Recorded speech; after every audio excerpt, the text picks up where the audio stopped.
नमस्कार सभी ट्रेडर्स को एंड वेलकम। आज की इस वीडियो में हम one of the hottest topic को डिस्कस करने वाले हैं कि क्या फ्यूचर ट्रेडिंग अच्छा है फॉरेक्स ट्रेडिंग से या फिर फॉरेक्स ट्रेडिंग अच्छा है फ्यूचर ट्रेडिंग से। आज की इस वीडियो के अंदर हम कंपैरिजन करेंगे फॉरेक्स प्रॉप फर्म्स की एंड फ्यूचर प्रॉप फर्म्स की।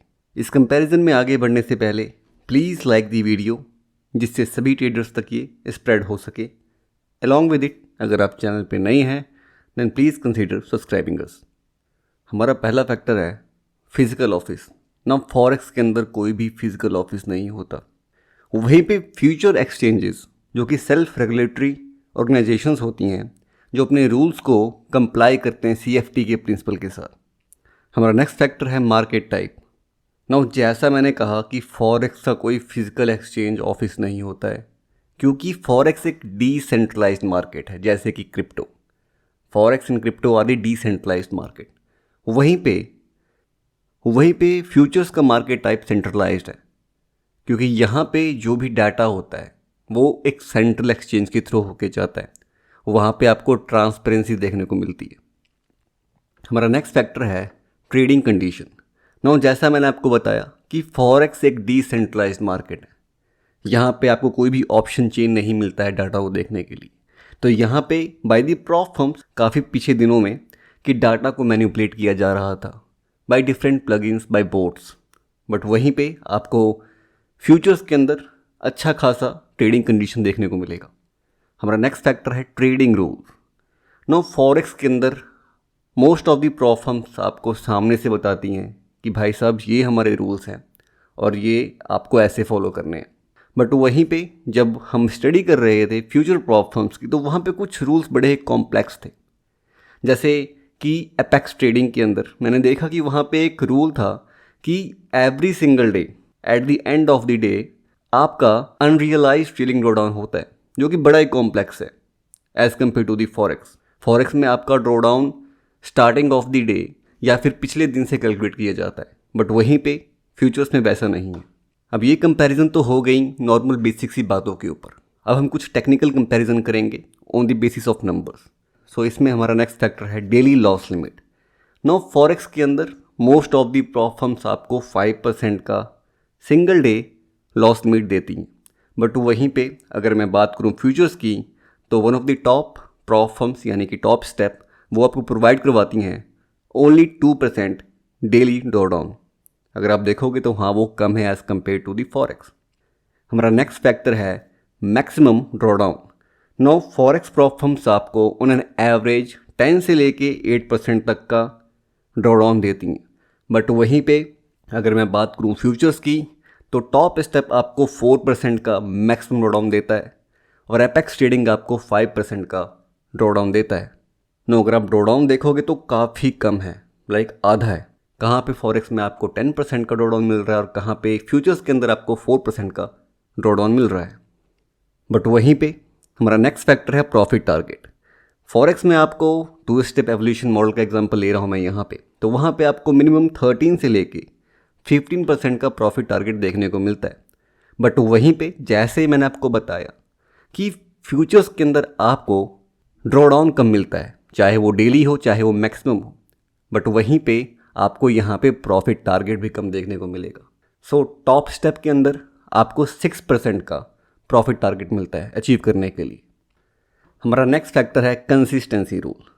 Now in the forex prop firms most of the prop firms के अंदर कोई भी कंसिस्टेंसी रूल नहीं होता है, बट इन दी फ्यूचर्स यहाँ पे मैंने देखा कि टॉप स्टेप के अंदर भी और एपेक्स फंडिंग के अंदर भी आपको यहाँ पे कंसिस्टेंसी रूल लागू होता है। अब वो कंसिस्टेंसी रूल काइंड ऑफ, अगर आपने हमारी OFP यानी कि ओवरव्यू फंडिंग प्रोग्राम की वीडियो देखी होगी तो OFP में एक रूल था कि आपने जितना टोटल पे आउट लिया होगा अब सिंगल डे के अंदर 50% से ज़्यादा का प्रॉफिट नहीं बना सकते। अगर आपने बनाया तो कुछ ना कुछ दिक्कत करते हैं पे आउट में। सेम वैसा ही कॉम्प्लेक्स रूल फ्यूचर्स के अंदर भी है। हमारा नेक्स्ट फैक्टर है pricing. Now forex prop firm में अगर आप ऑन एन एवरेज 50K का अकाउंट लेते हो by the alpha group capital तो वो आपको $297 के अंदर मिल जाता है, बट वहीं पे फ्यूचर्स के अंदर आपको 50K का अकाउंट 40 से $50 के अंदर मिल जाता है। नाउ अभी आपको लग रहा होगा कि ये प्राइस तो कम है, कहाँ पे 300 US डॉलर्स, कहाँ पे 50 US डॉलर्स। बट ये एक पहलू है। जो हमारा नेक्स्ट फैक्टर है एक्टिवेशन फ़ी, तो फॉरेक्स के अंदर आपको कोई भी एक्स्ट्रा फ़ी नहीं पे करनी पड़ती जब आप कंपटीशन या फिर चैलेंज फेस को पास करते हैं। बट इन दी फ्यूचर्स जैसे ही आप उस चैलेंज फ़ी को पास करते हैं, आपको यहाँ पे एक एक्टिवेशन फ़ी पे करना पड़ता है। वो होता है 150 to 200 US dollars per month. Now अगर आप कैलकुलेट करोगे 200 + 50 तो वो कहीं ना कहीं 250 पहुँच जाता है। तो जहाँ पे फॉरेक्स में आपको from the alpha group capital 297 का 50 के अकाउंट मिल रहा था, वहीं पे अब टोटली 250 US डॉलर्स के अंदर आपको 50 के अकाउंट मिल रहा है।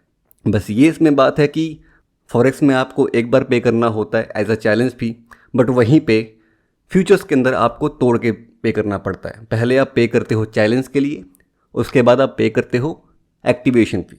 नाउ इसमें एक फ़ायदा है फ्यूचर्स के अंदर, अगर खुदा ना खास्ता आप चैलेंज में फेल हो गए देन आपके वही 40-50 US डॉलर्स वेस्ट होते हैं, जो बाकी का बच्चा 200 डॉलर से वो बच जाता है। तो कहीं ना कहीं अगर इस वजह से देखें तो फ्यूचर सही है। नाउ बढ़ते हैं अपने नेक्स्ट फैक्टर की तरफ, जो कि है प्रॉफिट स्प्लिट। नाउ फ्यूचर्स के अंदर आपको 70 से 80% का इनिशियल प्रॉफिट स्प्लिट देखने को मिलता है by the prop firms, but वहीं पे फ्यूचर्स में आपको 100% प्रॉफिट स्प्लिट मिलता है इन दी स्टार्टिंग। नाउ ये मुझे एक अच्छी चीज़ लगी कि एपेक्स हो चाहे टॉप स्टेप हो, ये आपको प्रोवाइड करवाते हैं 100% प्रॉफिट स्प्लिट। जब तक आप 10,000 US डॉलर्स पे आउट लेते हो तब तक आपको यहाँ मिलता है 100% पे आउट। 10,000 US डॉलर्स लेने के बाद आपका पे आउट कम होकर हो जाता है 90%। स्टार्टिंग में प्रॉफिट स्प्लिट को लेके अगर देखें तो फ्यूचर सही है। हमारा नेक्स्ट फैक्टर है पे out structure. Now in the forex on an average यहाँ पे आपको प्रॉप फर्म्स बाय वीकली और वीकली पे आउट देते हैं, बट वहीं पे फ्यूचर प्रॉप फर्म्स में आपको एक डिज़ायर्ड अमाउंट का प्रॉफिट बनाना पड़ता है, उसके बाद ही आपको पे आउट मिलता है। नाउ जैसा हम स्टडी कर रहे थे टॉप स्टेप को, तो वहाँ पे एक डिज़ायर्ड अमाउंट है कि 4% 5% बनाओगे उसके बाद जाके ही आपको पे आउट मिलेगा। और वहीं पे जो दूसरा प्रॉप फर्म है एपेक्स ट्रेडिंग, वहाँ पे ये रूल है कि आप एक महीने के अंदर मैक्सिमम 2 ही पे आउट ले सकते हो। तो कहीं ना कहीं आप पे आउट स्ट्रक्चर देखोगे तो फॉरेक्स प्रॉप फर्म्स का सही है as compared to the future prop firms. हमारा नेक्स्ट फैक्टर है मार्केट हावर्स, जो कि काफ़ी इंपॉर्टेंट होने वाला है, क्योंकि हमारे कम्युनिटी के अंदर एज अ प्रॉप ट्रेडर अगर हम फॉरेक्स ट्रेडिंग करते हैं तो हमें पता है कि बहुत ज़्यादा लोग जॉब करते हैं, बहुत ज़्यादा लोग जो हैं पढ़ रहे हैं right now, they are doing masters, कोई अंडर ग्रेजुएट है, कोई पोस्ट ग्रेजुएट है, कोई जॉब कर रहा है। तो उनके लिए फॉरेक्स सही है बिकॉज एक 24 आवर्स का मार्केट मिलता है उनको। कोई अगर लंदन में ट्रेड नहीं कर पा रहा है तो वो US में जाता है, कोई US में ट्रेड नहीं कर पा रहा है तो वो एशियन स्कैल्प मारता है जाके। बट वहीं पे यहाँ पे आपको फ्यूचर्स के अंदर एक स्पेसिफिक टाइम विंडो मिलेगा जैसे हमें इंडियन मार्केट में मिलता है। सो कहीं ना कहीं अगर उस वे से देखें तो फॉरेक्स सही है मार्केट टाइमिंग के हिसाब से। So these were the factors guys, जहाँ पे मैंने आपको बताया कि कहाँ कहाँ पे फॉरेक्स प्रॉप फर्म सही हैं, उनके अंदर ज़्यादा एडवांटेज है, और कहाँ कहाँ पे आपको फ्यूचर्स प्रॉप फर्म के अंदर एडवांटेज है। Now this is it for the comparison between forex prop firms and future prop firm. I hope you find this video insightful guys. Till then stay green and happy trading to all.